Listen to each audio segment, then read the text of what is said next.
Pasada, la semana pasada, con la ayuda del Señor, pudimos terminar la revisión del capítulo número 4 y veíamos, a grosso modo, cómo es que el escritor hacía una especie de síntesis, una especie de resumen de lo que era la vida de los creyentes en aquel entonces.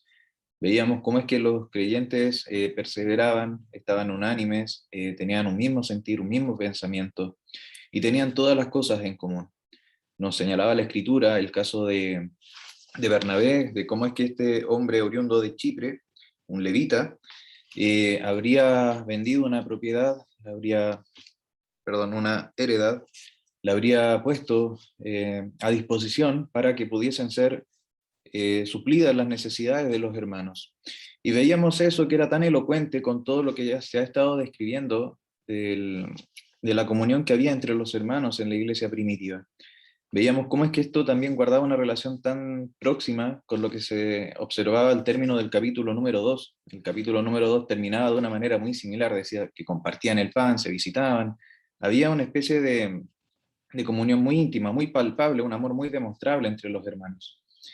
Y veíamos también los contrastes, veíamos qué era lo que diferenciaba finalmente lo que se observaba en el capítulo 2 a lo que veíamos acá en el capítulo 4, y era de que entre medio ya había habido una situación un poco compleja. Es fácil tener un cierto grado de comunión cuando las cosas van bien, cuando no hay diferencias, cuando no hay presión del entorno, pero cuando ya hay una amenaza real y palpable, pucha, que ahí empieza a verse la fe puesta a prueba.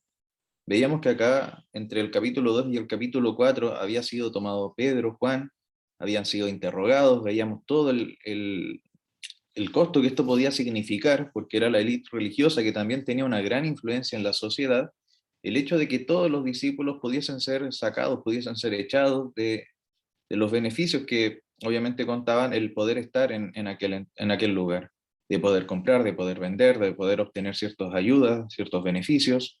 Todo eso estaba puesto en jaque, pero veíamos cómo es que los discípulos, los apóstoles también se mantenían firmes en la fe y rebaten también los argumentos de los religiosos. Y veíamos que terminaba entonces el capítulo 4 con esto. Después de una prueba, ellos se mantenían igual, no cambiaron su postura. Ellos seguían en un mismo sentir, en un mismo ánimo. Y como les señalaba, veíamos como un ejemplo lo que había sucedido con Bernabé. Ahora, se conecta de manera muy elocuente el término de este capítulo 4 con lo que vamos a revisar. Por lo tanto, ahí le quiero pedir a Felipe si es que pudiese proyectar desde el versículo 34 del capítulo 4 y de ahí que pueda leer hasta el versículo 11 del capítulo 5. Vamos a ver cómo se conecta entonces el término del capítulo 4 con esta primera porción del capítulo 5.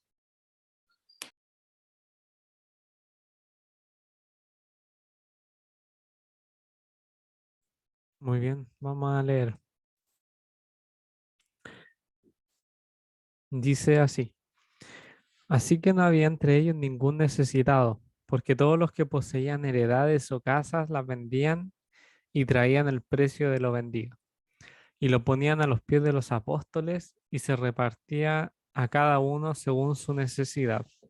Entonces José, a quien los apóstoles pusieron por sobrenombre Bernabé, que traducido es hijo de consolación, levita natural de Chipre, como tenía una heredad, la vendió y trajo el precio y lo puso a los pies de los apóstoles. Pero cierto hombre llamado Ananías, con Zafira su mujer, vendió una heredad y sustrajo del precio, sabiéndolo también su mujer, y trayendo solo una parte la puso a los pies de los apóstoles. Y dijo Pedro: Ananías, ¿por qué llenó Satanás tu corazón para que mintieses al Espíritu Santo y sustrajeses del precio de la heredad, reteniéndola? ¿No se te quedaba a ti y vendida no estaba en tu poder? ¿Por qué pusiste esto en tu corazón? No han mentido a los hombres, sino a Dios. Al oír Ananías estas palabras, cayó y expiró, y vino un gran temor sobre todos los que lo oyeron. Y levantándose los jóvenes, lo envolvieron y sacándolo lo sepultaron. Pasado un lapso de como 3 horas, sucedió que entró su mujer, no sabiendo lo que había acontecido. Entonces Pedro le dijo, dime, ¿vendisteis en tanto la heredad? Y ella dijo, sí, en tanto. Y Pedro le dijo, ¿por qué convenisteis en tentar al Espíritu del Señor? He aquí a la puerta los pies de los que han sepultado a tu marido y te sacarán a ti. Al instante ella cayó a los pies de él y expiró. Y cuando entraron los jóvenes la hallaron muerta y la sacaron y la sepultaron junto a su marido. Y vino gran temor sobre toda la iglesia y sobre todos los que oyeron estas cosas. Muy bien, gracias Felipe. Le pedí al Felipe que leyera los últimos versículos, como ya estábamos viendo en el resumen, porque allí se daba cuenta del el carácter que estaba primando en los creyentes de aquellos días. Ese carácter que era de poder entregar para las necesidades del otro. Un carácter que era muy palpable la transformación que habrían recibido mediante el Evangelio, porque entendemos de que ahí había una unidad, y una unidad que no se alcanza con un acuerdo o un compromiso netamente humano.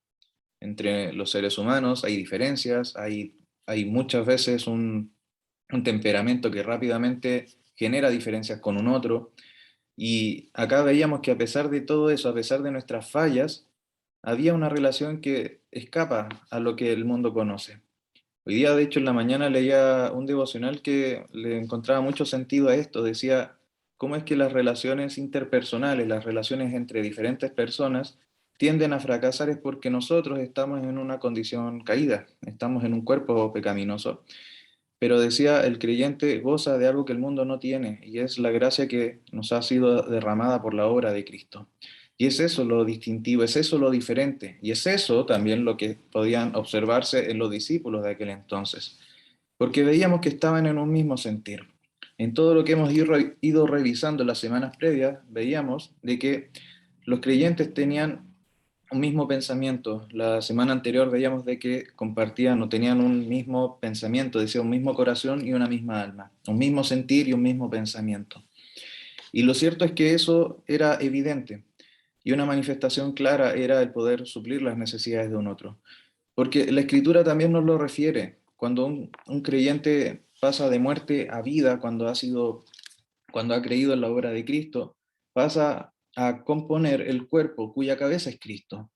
Y también la escritura nos lo refiere con esa figura, que cuando una parte del cuerpo se duele, todo el cuerpo se duele. Entonces, bajo esa misma lógica, si yo estoy en una íntima comunión con mis hermanos y veo que mi hermano está sufriendo, está en necesidad, yo también debo verme afectado por esa necesidad, porque estoy ligado a él o a ella.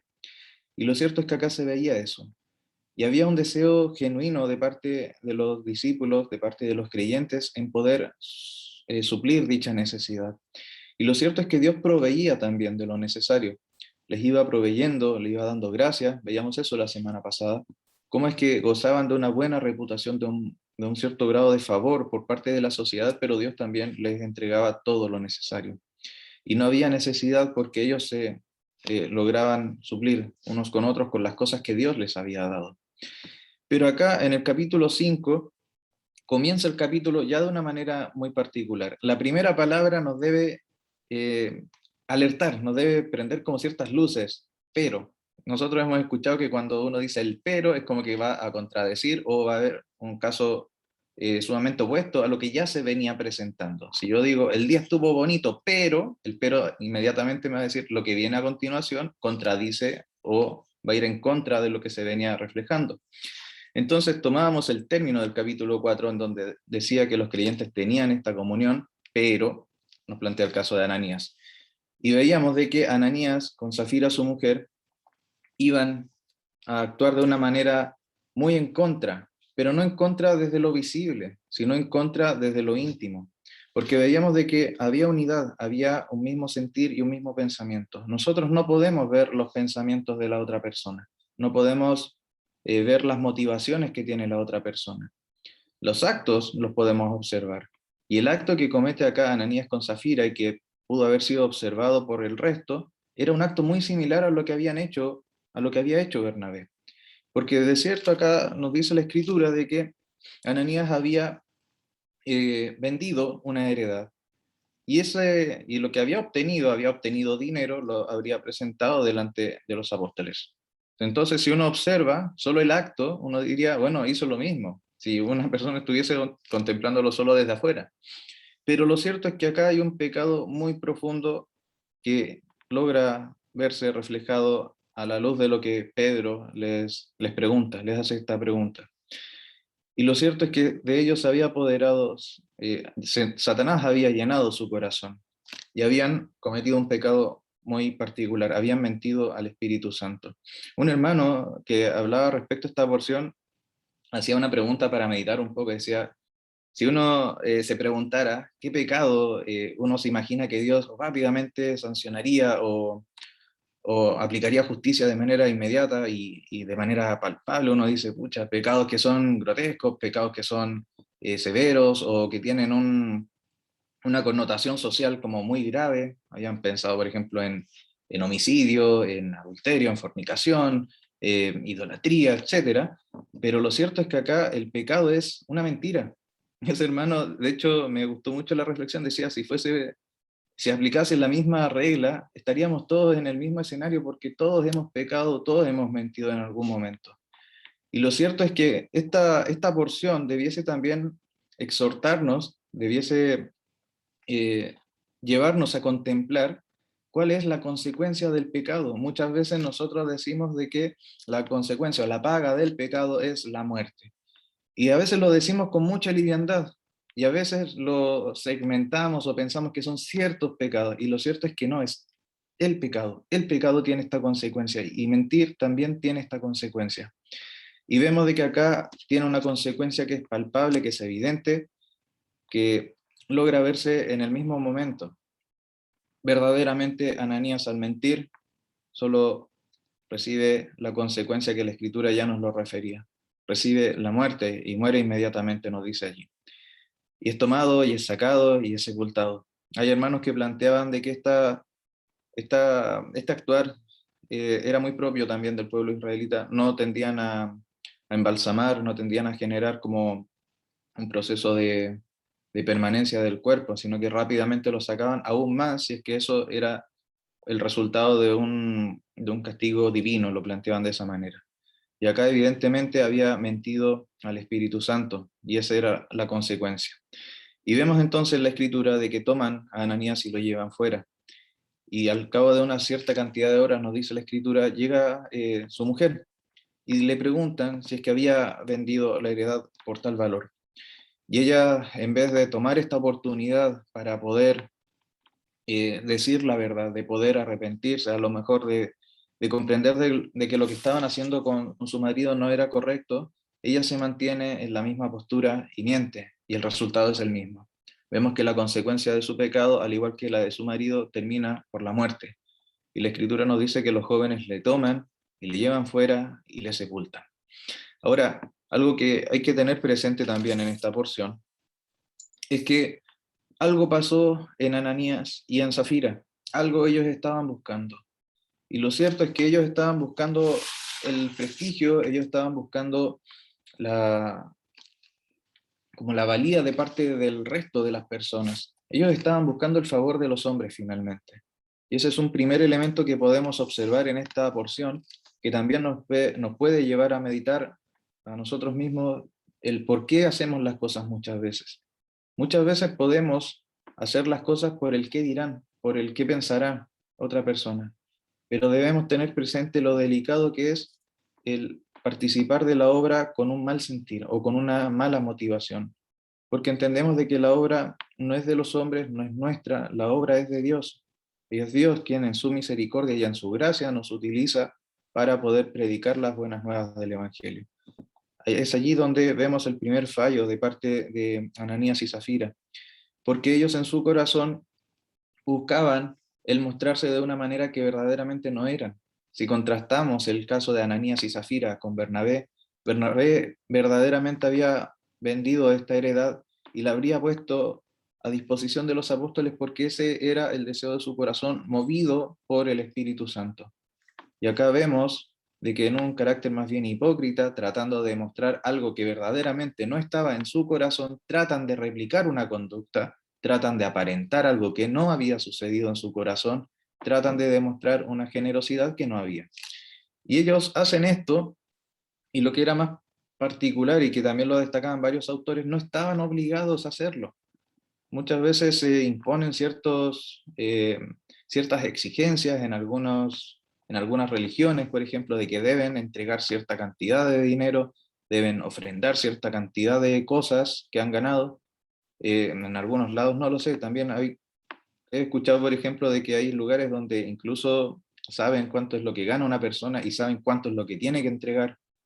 Pero acá no era el caso. Ellos tenían libre disposición para poder hacer con esta propiedad lo que ellos quisiesen. Entonces, esto aún nos debiese llevar a meditar aún más. ¿Por qué entonces ellos hacen esto? Porque ellos vendieron esta propiedad, y es porque verdaderamente el deseo de poder figurar, de poder recibir el reconocimiento del entorno era más fuerte. El pecado estaba llenándolo todo en su vida.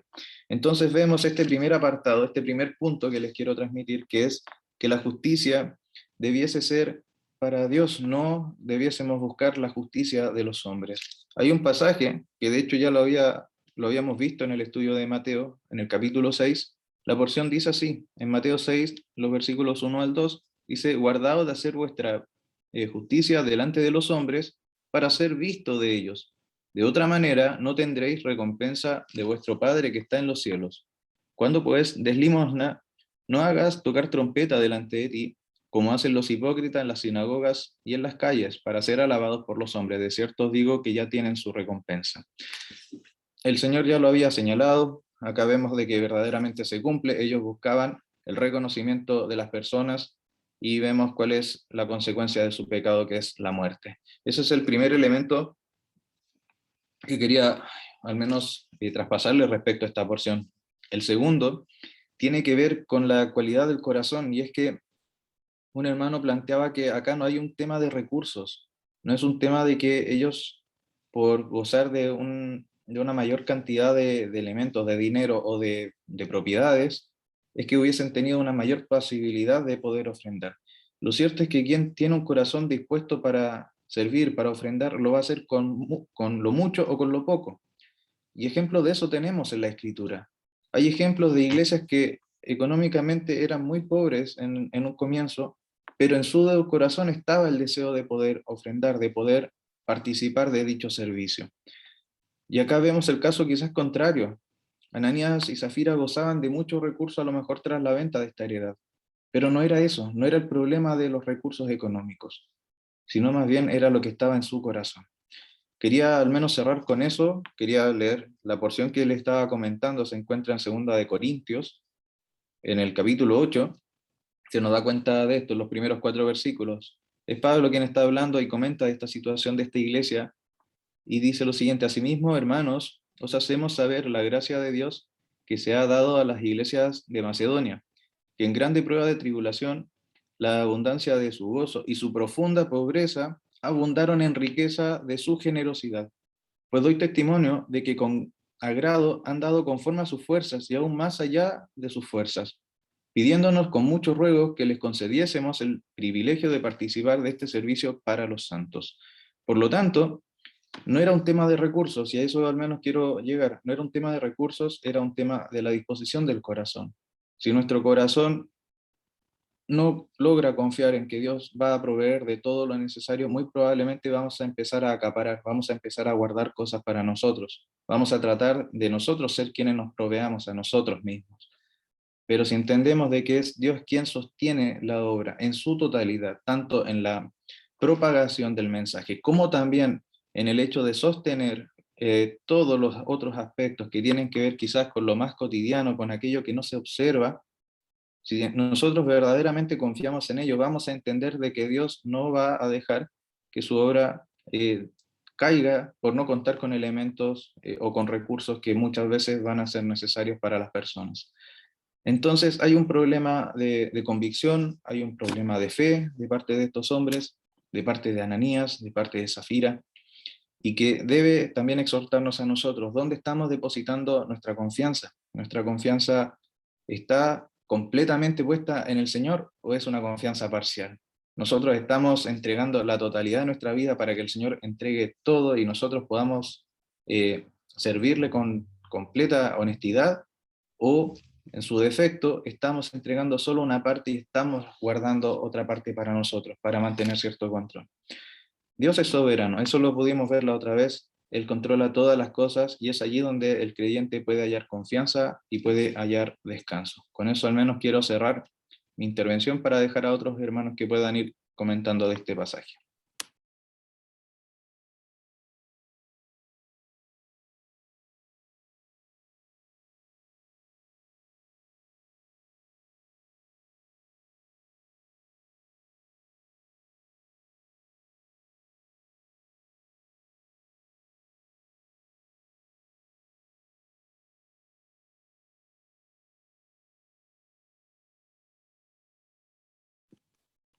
¿Nadie? ¿Algún comentario, alguna pregunta, hermano? Sin temor, si la idea es poder hacer esto también un poquito más fluido. Yo sé que a ratos tiendo a tomar el micrófono mucho rato, pero igual sería bueno el poder conversar un poquito de este pasaje. Sí, yo justamente había pensado, bueno, me había quedado pensando en lo que habías dicho que eh, no era necesaria esta acción de su parte, de Anania y Zafira. Em, Creo que, bueno, a lo largo de los años, como que se ha visto que bajo muchos contextos se ha puesto como una, por así decirlo, una cuota mínima, ya sea por la Iglesia Católica o distintas otros tipos de congregaciones que se han planteado en qué medida cada una de las personas debía aportar. Em, y es interesante, acá estaba recién comenzando todo, la iglesia estaba recién partiendo, por así decirlo, y el hecho de que las personas vendieran su heredades y esas cosas era un tema totalmente voluntario y era finalmente para que todos pudieran vivir de una manera igual. Los que eran más ricos vendían su heredad, los que a lo mejor no tenían no tenían dinero, a lo mejor podían no vender nada o vender algunas cosas o vivir con lo justo y también colaborando, etcétera. Pero este acto que hace Ananía con Zafira, su mujer, era innecesario, era totalmente apariencia. Em, y esta apariencia es algo muy dañino. Y pensaba en lo dañino que de repente podría ser la apariencia en mi vida. De repente buscar hacer cosas que realmente no nacen de mi corazón y puedan nacer de, no sé, alguna intención. Puede ser altivez o puede ser cualquier otra cosa, orgullo a lo mejor, acciones que nacen más de eso, más que de una intención sincera. Em, Sabemos que engañoso es el corazón, y me quedaba pensando en eso, de repente como que cuando hacemos alguna cosa, sea aunque pueda parecer muy buena, siempre como que tenemos que llevarlo, reflexionarlo, llevarlo más bien a una balanza, pesarlo y ver, bueno, esto lo estoy haciendo honestamente, y, y buscar ser como honesto con nosotros mismos, con nuestras intenciones delante del Señor, po. De repente no se trata de una heredad, se trata de acciones. De repente nuestra heredad puede ser, no sé, o sea, lo que para Ananí y Zafira era vender una heredad y, y quedarse con una parte, de repente para nosotros puede ser otra cosa. De repente puede ser ayudar a alguna persona o, no sé, alguna acción quizás dentro de la congregación. em, existen muchas maneras en las cuales nosotros podemos equivocarnos de esta forma. Creo que el Señor es misericordioso también con nosotros, en el hecho de que no nos ocurre inmediatamente lo que le pasa a Ananí y Zafira. Em, Porque con certeza les digo que al menos yo siento que ya hubiese caído eh, de espalda y me hubiesen tenido que recoger, porque la verdad es que muchas veces uno realiza este tipo de cosas con las intenciones equivocadas. Entonces, en nuestro día a día nosotros podemos ir viendo estas cosas en, en cómo interactuamos con los hermanos y en cómo nos relacionamos con el Señor también. Es- Súper, gracias Felipe. Sí, me hacía mucho sentido lo que comentabas, en realidad todo. Eh, Pensaba en lo dañino que es la hipocresía. Hay hermanos que como que se abocaban más a la definición misma. Y bueno, nosotros entendemos, sabemos de que el concepto de la hipocresía proviene como del teatro griego, de la postura de máscara, de interpretar a un personaje, alguien que era distinto al actor que estaba detrás. Y, y pensaba en eso, en el riesgo, como señalabas tú. Lo cierto es que cuando uno cae en este tipo de prácticas hipócritas dentro de un contexto, ya sea, ya se le puede llamar como un contexto eclesiástico, un contexto congregacional, o en un contexto de iglesia, eh, es fácil también caer en esta idea de que todo está bien cuando verdaderamente no lo está. Y el riesgo está en que uno no empieza a llevar su corazón delante del Señor, porque cree que con las acciones está cumpliendo. Es como una aparente checklist, es como, bueno, Dios me pide de que el día de hoy haga tantas buenas acciones, ¿cachai? Y con eso cumplo, con eso estamos al día con mi demanda o con mi deuda. Y lo cierto es que no, porque ahí también hay un pensamiento mucho más arraigado, el pensamiento de que es el ser humano finalmente quien tiene como la potestad de poder ser justificado por sí mismo, por sus propios actos.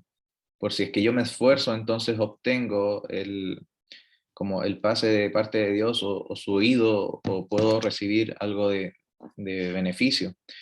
Pero lo cierto es que no. Lo cierto es que nosotros debemos recordarnos una y otra vez de que la obra no es nuestra. Nosotros hemos sido comprados por precio de sangre y es por eso que debemos entonces entender de que nuestra vida ya no nos pertenece. Y eso debiese generar alegría, pero pareciera ser de que nuestro pecado nos susurra ahí al oído de que no, po, de que debería ser la vida tuya. Hay como muchos beneficios y muchos placeres que te estás perdiendo. Y lo cierto es que muchas veces caemos y cedemos ante la tentación de este tipo de pecados por mantener nosotros el control y aparentar finalmente, por mostrarnos de una manera que no lo somos, siendo que debiésemos llegar con toda nuestra debilidad delante del Señor, plantearles esto, que el Señor transforme nuestro corazón y que Él, en el caso de Ananías y Zafira, cuán distinto hubiese sido si es que ellos reconociendo a lo mejor estos, estos pensamientos, este pecado de envidia, de egoísmo, hubiesen llegado delante del Señor reconociendo su pecado en vez de generar una conducta solo para ser observada y pensar de que estaban cumpliendo al igual que el resto. En eso pensaba, en los riesgos de la hipocresía que también están muy cercanos a nosotros. Concuerdo también, a veces no es una heredad, a veces son acciones muy concretas que pueden llegar a adormecernos, a no contemplar el riesgo del pecado. Y también concuerdo con lo último que cerraba, de que, bueno, creo que todos Felipe, la verdad. Todos somos, todos estamos en esta condición de pecado, tenemos un corazón que ha sido corrompido completamente a causa del pecado y todos hemos caído en lo mismo. Y verdaderamente eso también creo que debiese llevarnos a considerar lo que plasmabas, de que Dios ha sido muy misericordioso con nosotros.